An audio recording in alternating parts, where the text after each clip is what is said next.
बालकांड। रामायण के बालकांड में भगवान श्री राम के जन्म से लेकर उनके विवाह तक की घटनाओं का वर्णन किया गया है। ये कथा भारतीय संस्कृति में अत्यधिक महत्वपूर्ण मानी जाती है। बालकांड में अयोध्या के राजा दशरथ, श्री राम के जन्म, उनके शिक्षा दीक्षा, गुरु वशिष्ठ द्वारा दी गई शिक्षा और श्री राम के जीवन में घटित कई महत्वपूर्ण घटनाओं का वर्णन। राजा दशरथ की कथा। अयोध्या के राजा दशरथ ने अनेक राजाओं पर विजय प्राप्त कर उन्हें अपने अधीन कर लिया था। राजा दशरथ की 3 रानियां थीं, कौशल्या, सुमित्रा और कैकेयी। दशरथ को संतान सुख की प्राप्ति नहीं हो रही थी, इसलिए उन्होंने ऋषि श्रृंगी की सहायता से पुत्रेष्टि यज्ञ का आयोजन किया। इस यज्ञ के फलस्वरूप अग्निदेव ने दशरथ को खीर प्रदान की, जिसे तीनों रानियों में बांट दिया गया। इसके फलस्वरूप कौशल्या से श्री राम, कैकेयी से भरत और सुमित्रा से लक्ष्मण व शत्रुघ्न का जन्म हुआ। श्री राम का जन्म और शिक्षा दीक्षा। श्री राम के जन्म से अयोध्या में खुशी की लहर दौड़ गई। सभी लोग श्री राम को भगवान विष्णु का अवतार मानकर उनकी पूजा करने लगे। श्री राम के साथ लक्ष्मण, भरत और शत्रुघ्न ने भी शिक्षा प्राप्त की। गुरु वशिष्ठ के आश्रम में उन्होंने वेदों, शास्त्रों और अस्त्र शस्त्रों की शिक्षा प्राप्त की। श्री राम बचपन से ही गुणवान, विनम्र और आदर्श पुत्र थे। विश्वामित्र का आगमन और ताड़ का वध। जब श्री राम युवा हो गए, तब ऋषि विश्वामित्र राजा दशरथ के पास आए और श्री राम को अपने साथ लेकर जाने की आज्ञा मांगी।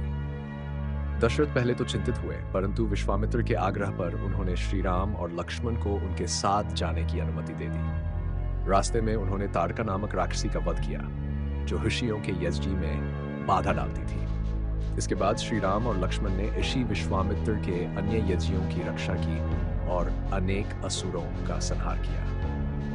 अहिल्या उद्धार। विश्वामित्र श्री राम और लक्ष्मण को मिथिला के राजा जनक के यहाँ लेकर गए, जहाँ सीता स्वयंवर का आयोजन होने वाला था।